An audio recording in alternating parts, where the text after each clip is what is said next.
Hello everyone, I'm Dr. Devidatta Das, and today we are going to discuss resume and cover letter.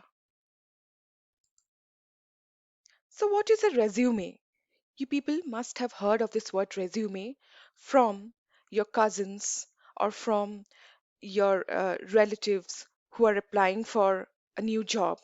Yes, the word resume comes from the French word resume, meaning a summary. So it's a kind of document that the prospective employees or the prospective candidates, those who want to apply for a job, they make. It has a lot of contents in it, like you include your academic qualifications, you include your technical skills. So it's a kind of document where you tell about yourself. You introduce yourself to the employer where you have applied for the job. It is also a kind of selling document.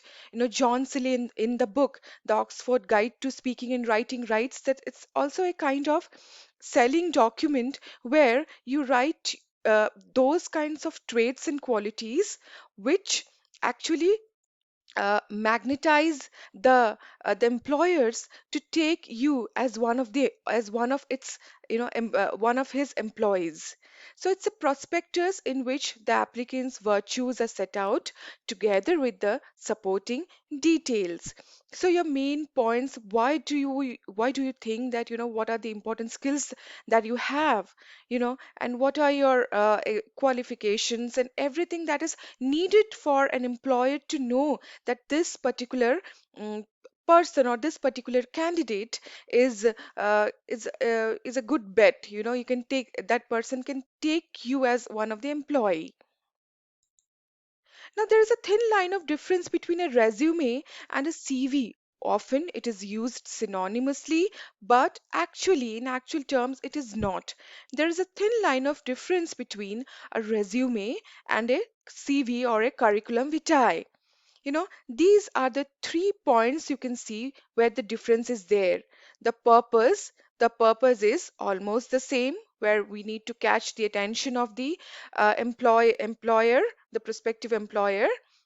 But the CV is a lengthy one. It's comprehensive. Resume hardly goes to 1 page, or at best to 2 page at certain circumstances. But CV is like it can go to 10 to 12 pages. I've seen CVs which are as thick as 10 to 12 pages.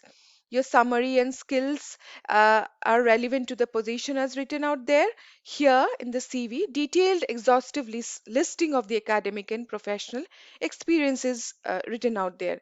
It's typically of 1 to 3 pages, depending on the experience, and it has no restriction, as you can see over there. The CV has no restriction. So that's the reason resumes are made for newcomers. For when you go into your fourth year, when you go for your jobs, you'll be asked to prepare your resume. So let's see what is a resume.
So in this video, we saw that the girl was making her resume, and these are the main elements that were included in her resume. experience, education, skills, interests, and hobbies. These are the contents of a resume which you have to touch upon when you are making yours. Your name, address, academic qualification, training, computer proficiency, achievements, etc. should be there in your, and personal details should be there in your resume. This is the resume that's there in your English to Engineers book in page number 49. You can have a look. This is an example of a sample resume. Let us move on to cover letter. Now, a cover letter always accompanies a resume. It's a kind of covering letter or an introductory letter, and both the resume and the cover letter they make a, package in themselves. We cannot just without any letter send the resume. Sometimes the cover letters are also, your emails are also structured in the kinds of cover letter, but cover letter is mandatory. It's a kind of, preface to your document. It's a kind of preamble to your document which invites, this cover letter invites the reader to look into your resume. That is very important. A resume should be accompanied by a letter of application. These two form a package. It highlights relevant skills. The focus is on relevant achievements, extracurricular activities, your work experience, and any other interesting aspect of life. So here you jot down the major parts, you squeeze out the major or important parts or points of your resume, and you write it down there in your cover letter. That is why cover letters are written. It's a kind of invitation where you again focus on why do you think that you are more appropriate for this job, what interested you in this particular job. So these are the cover letter mechanics. It should encourage the reader to read your CV or resume. Sorry for that. You should keep it short. Use different cover letters for different jobs. In fact, use different resumes for different jobs as well. You have to structure it according to the needs according to the demand of the job.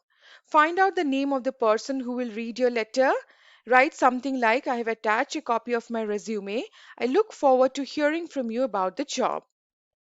Now this is a sample cover letter where you can see it is a kind of formal letter only, and this cover letter should be written in full block format. It's not written in full block format over here, but you can write it in full block format where everything is flush to the left, and you can see it over here how this person has written a cover letter. Why is he applying for the job? Why is he interested in this job? What is his experience? What is his technical skills? And kind of requesting the reader to read his or her CV. So let's wind it up. Thank you so much.